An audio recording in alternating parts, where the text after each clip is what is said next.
Good morning, yes, sons of dogs. How you doing today? Good morning. How are you? I hope you are having a awesome, wonderful day today. And I'm drinking coffee. I just woke up, literally seconds ago. So let us talk about some stuff.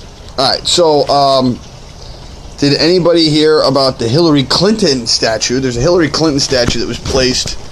And some people went crazy on the fact that there was a Hillary Clinton statue and it was naked. They went crazy and started to fight over it. Now, what people don't remember is that when the Trump statue was placed up, people were fighting over the Trump statue in Union Square as well, which is the exact same location that they had at this time. I believe it was in Union Square in New York. Union Square, by the way, seems to be used constantly in New York for whenever there is some kind of protest or someone that wants to speak their mind. And I fear, I know the word fear came into play, but I fear the outcome of what's about to happen. Now, what is this with Trump? Trump asked Barack Obama's brother, his brother, Africa, by the way, American, but he wants him to travel here to do a debate. Why? What does that have to do with anything? Listen, I just think the world is crazy and it's not getting any better. And that's what I say. That was a Sling Blade. If you don't remember that movie, please go watch it. It's a very good movie. It's what helped create the career of, what's this actor's name? Now I'm going to totally forget his name. Married to Angelina Jolie. Come on, hurry up, get it. If you figure it out and you remember it, please write it down at the bottom because I just forgot. Anyways, today we're talking about the leftovers. The leftovers. Now, I had a friend of mine recently ask me, hey man, how is it that you're doing all these moves and you're making all these moves? How is it that you're making all this money all of a sudden? Like you went from being broke to actually making money. Okay, so there's a couple different things. One, I'm a savvy investor. Billy Bob Thornton, thank you very much. Yes, James, very good. Sling Blade. So, the Pee Wee Herman. No, it was not Pee Wee Herman. But, okay, so let's go back to it. The leftovers. This is what today's whole thing is about, and it's about the leftovers. Now, a friend of mine said to me the other day, hey man, I really wanted to say thank you for these videos, specifically the ones I've watched, because there was a day where I was very depressed and I watched it. He just wrote to me again and said, hey man, hey, you were talking in one of your videos about making money and making and like doing things and how you doing that, man? Can you hook it up? Brother, make a call. I was like, all right, man, I got this. All right. So first of all, if you want to have money, stop thinking you need money first. Second of all, it's not about money, it's about wealth. You need to have a bunch of money that you never touch again, and you use, guess what? Today's words, the leftovers. Oh, that's right, because if you use your money now, then you won't have money later, but if you use the money correctly and put it into an IRA, a self-appointed IRA, I'm going to keep saying this over and over and over and over until you all start doing it. You take money and you put it into a self-appointed IRA. A self-appointed IRA cannot be touched by the government with taxes. So then from there, you start making investments with that self-appointed IRA, i.e. buying and flipping cars, buying and flipping houses. Listen, many times you don't even have to buy and flip the house yourself. You can actually do a lot of the work on the back end and then make a deal, broker the deal, and then walk away. Don't need a real estate license, don't need anything. Just need to be the guy who kind of comes in and makes the deal come to play. For instance, let's say we find a house that's $60,000. shambles, things and just destroyed. So you go in and you get a contractor who is going to get paid by, so he's not really working for free, but he's going to come to the location and do an estimate and give you a whole little sheet of stuff that's going to, how much it's going to cost to fix that house, right? And put it up to code and yada yada yada and all this stuff, right? So then you then go with your little piece of contract that you've made with this contractor, and you see that there's a house, right? You can take that house and you can say, I know what it would cost to fix it. I know what the price is going to be afterwards. And then there's going to be some other person that does this for a living who's like, no way, you got that? And I can make $20,000 on the deal? Bro, here's $5,000. Give me the thing. And you're like, what? And they're like, yeah. And you give them a contract and they give you money. What? And you didn't have to do anything. So you didn't have to buy the house. You didn't have to sell the house. You didn't have to flip the house. You didn't have to work the house. You didn't have to do anything. All you did was create the deal, and some other person saw the deal that you made, and then they buy that from you. No real estate license, no nothing. All I'm saying is that there's a way of doing it. There's a way of making money. So, in the same way that I just did that, you can do that with any business. For instance, the thing that I just started with the virtual reality company, I started something else with the virtual reality company called VRatabar.com, and I just bought the website VR at a Bar. I thought that was a cool sounding website, but not only that, I want to create an affiliate program to it. Burn the blonde. So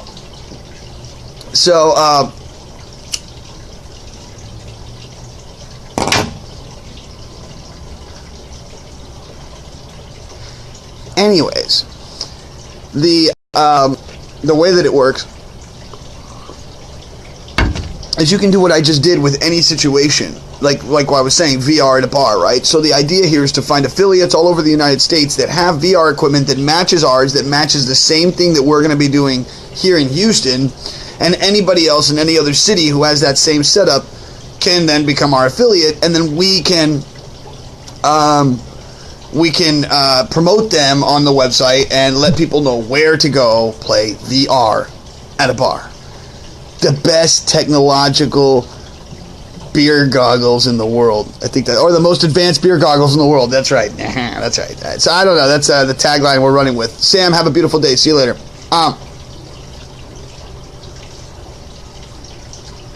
So, the thing here, right? You're not using the money. Never use the money. Only use your wealth. Wealth will give you money. People will give you money when you're wealthy because they know that it's going to get paid back, or at least that's what they believe, right? Unless you're stealing stuff. But so if you have a self-appointed IRA, you're making this money and you put the money back into the self-appointed IRA. Any money you take out, you're going to get half of it. So let's say you have $200 million in your self-appointed IRA and you take out $100 million. You only get to keep $50 million. I know, it sucks. It's called taxes. And as soon as it comes out of the IRA, boom, you're hit.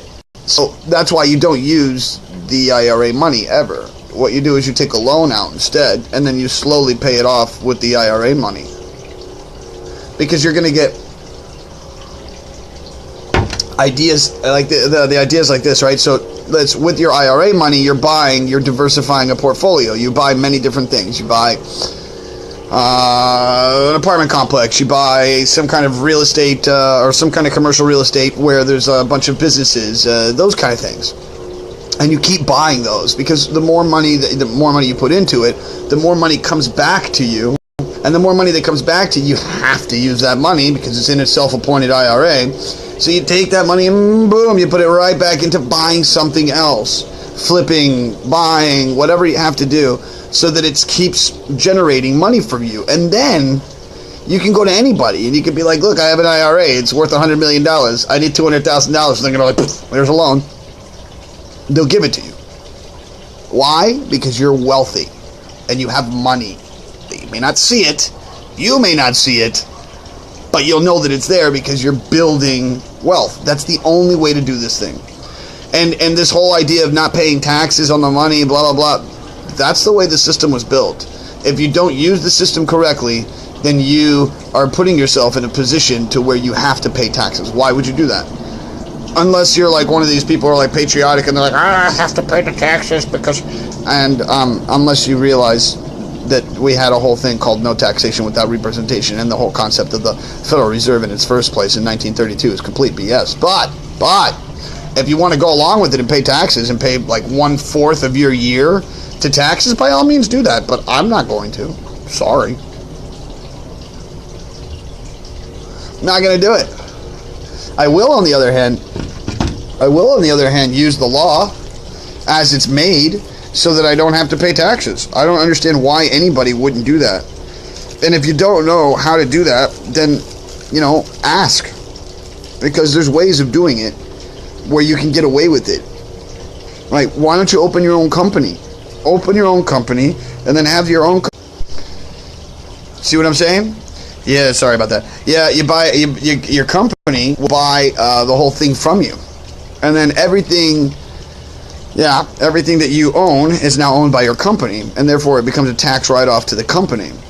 Yes, you can do that. If you take your car, for instance, let's say you own a business, and you were to wrap your car, which cost, I believe, $2,000 to $3,000, and you were to put like a logo on your car of the company that you own, you are now doing what's called mobile advertising, and that is a certain amount of money that you can get per year as a tax write-off.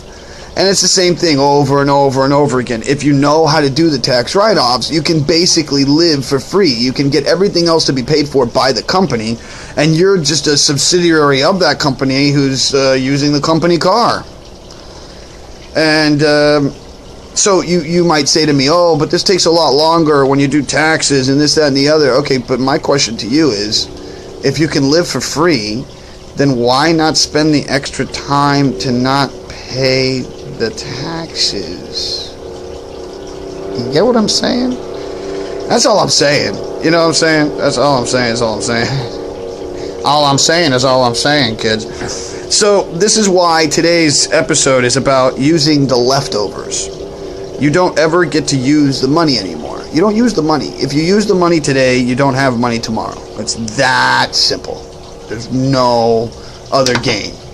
It's if you use the money today and you use it on stuff that is frivolous and unnecessary in your life, you will never have any amount of wealth. Sorry. If you think that today, I have to go buy the new PlayStation 4, I have to have the new VR thing, then you're spending money today and you're not going to have money tomorrow. That's it. And you might say to me, wait, that makes no sense, but this is the way it works, okay?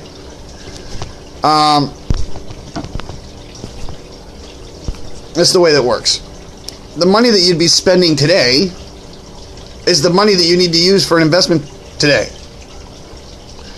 And then the money comes back to you tomorrow. And guess what? You don't use that money either. Like, for instance, I started buying and selling cars. Okay, I have no money whatsoever, kids, okay? But I found somebody who has money. That guy in particular had a bunch of cars. That guy in particular has connections to a bunch of other cars. But he's too lazy, catch the word, he's too lazy to sell the cars. Because it's not that he's lazy, it's that he's already being pulled in 20 million directions because he's worth a lot of money and he does a lot of investments and opportunities and this, that, and the other. So he doesn't have the time to sell the cars. So he says to me, hey bro, you need some money, sell some fucking cars. I was like, oh, yeah, that's a great idea. And I started selling cars. Now you might say to me, oh, how do I sell cars? Craigslist, Facebook, videos. That's it. I'm not doing anything else. Not doing anything else. I take the car, take some pictures, wash it, take some pictures, place it on Craigslist. Sell a car. Somebody comes to me, I don't have that much money. I don't have blah, blah. And I look at the guy and go, hey man, this guy wants to buy the car for this much instead of that much. He goes, okay. And then I sell the car. That's it. Virtual reality, how did I get into it? I met the owner. I said, hey, I want to be involved in this. How do I do this? I want to be part of your business.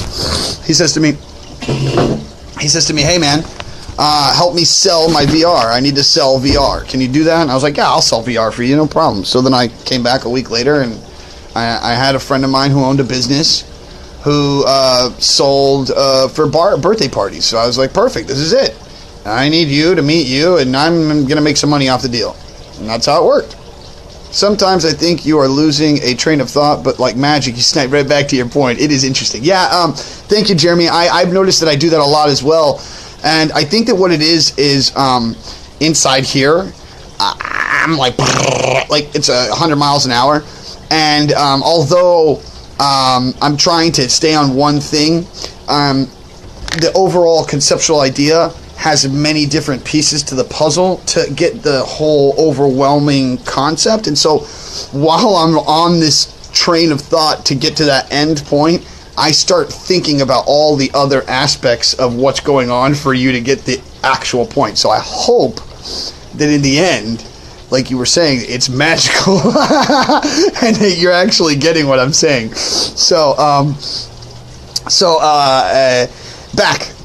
Back. You're using the leftovers. The leftovers is the amount of money that you make from the investment. Okay? So even then, you don't use all of it, because that would just make you back to being the same that you're at today, not having money. So you can't do that. So like, let's say I sold a car and another car, and I made like $8,000, right? I didn't keep any of the money. I kept $200, okay? Why? Because I understand that if I take that money and I place it into buying more cars, if I took $1,000, for instance, that's a car. I can buy a car for $1,000. I can sell it right after I buy it. I'm talking literally right after I buy it, put it on Craigslist that same day, and I can sell that car for $1,500 to $2,000. So I can double my money. Or I can use that money and go out and party with my friends and be like, well, I got money. And then wake up the next morning and be like, oh, fuck, I'm broke. Which is no good. No good. You see what I'm saying? So this is why you're using the leftovers. You're using the remaining factor of what you have created. And that's how rich people live. This is how the wealthy live. They don't use the money from today. They don't buy into credit, because credit only makes you poor and makes you a slave to the system. And they don't spend their money that they get immediately on frivolous things that they don't need. This is the way the rich live. If you wonder why the rich are always constantly wealthy, it's because that's what they do. They don't. There's a statistic or of blah blah blah blah. I don't know what they're called.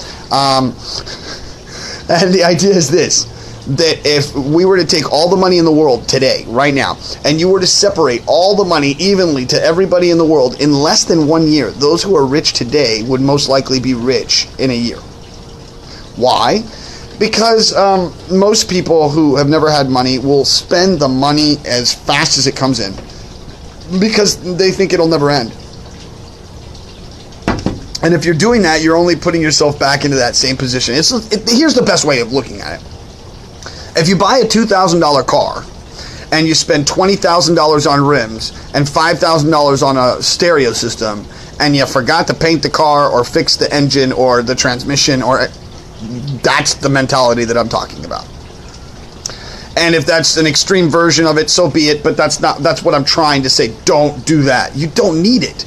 What do you need $20,000 in rims for? What do you need a $5,000 stereo for in your car? It's a car. It gets you from here to there, and that's it. If you want status, then create status by being a certain kind of individual, not by having certain monetary-based things that make other people jealous and then go, oh, I want that, so I'm going to do whatever I can to get it. I'll sell drugs, I'll sell women, I don't give a shit. I want my Bugatti, bitches. It's like, what? The Bugatti, what's it going to do for you except make you spend more money when you have it? It's a $2.5 million car that costs like $200 to fill up. Let's not even get into insurance. Let's not even get into all the bullshit if the car breaks down. Fuck me. So it's not like it's an asset. It's not an asset. It's just something that makes you feel like you have a big dick and you can slap it around in people's faces. Not cool. Now, even if I become a multi-millionaire, okay, I promise I will not. Well, if I'm a billionaire, I'll buy a Bugatti. Okay, but if I'm a millionaire, I sure as fuck won't. You see what I'm saying? There's levels of when you can. Does that make sense? Levels of when you can using the leftovers, because you have so much, you have to almost. There's almost a point. I'm gonna move. There's almost a point when, at a certain point in wealth, you have to start. You have no choice, because you don't. What happens? You have way too much coming, and then you don't have enough. You don't have drops, and so what you're doing in the end is you're spending more tax drops, and the find ways to do that, because what happens with super wealth, you have money coming in, you can't spend it. It becomes so much, it's almost impossible. You're at that point, then you're wealthy. Then you can it's almost a no-lose situation. Almost a no-lose situation. See what I'm saying? So with this, my friends, I will end today's little thing with leftovers. Please, don't throw away your leftovers, because they're worth something to somebody else. And if you're thinking correctly, keep your leftovers, because they're going to be what you use. On that note, my friends, today is Wednesday, Hump Day. I hope you have an awesome, amazing, beautiful, eclectic, phenomenal day. I wish you all the best. Today, if you can, do me a favor. Open the door for somebody. Wave and just say, hello, you're beautiful, for no apparent reason whatsoever. And if you can't do that, you can't do something for somebody else, please do something for yourself. Take a shower and love yourself, or get a massage, or a pedicure, manicure, or I don't know, something that makes you feel good. If it's going out and getting like ice cream, go get some ice cream by yourself and tell yourself, hi, I love you, this is for you. That's it. And the same thing as you would do for somebody else, do it for yourself. Learn to love yourself more and more every day. I'm doing the best I can, although I do have some things I'm working on. As we all are, my friends, as we all are. So, on that note, I wish you a beautiful day. I hope that you have a great one. Once again, have some fun, do some greatness, get out there, kick ass, take names. And while you're taking the names, write down the ones of the people that you've hurt in the past and say, hey man, I love you, I'm sorry that I hurt you. Let's work out our differences. And if we can't, just know that there's somebody who has compassion for you, even though you might have hurt me in the past, or I might have hurt you. With that, have a beautiful day, my friends. I love you, and we'll see you soon.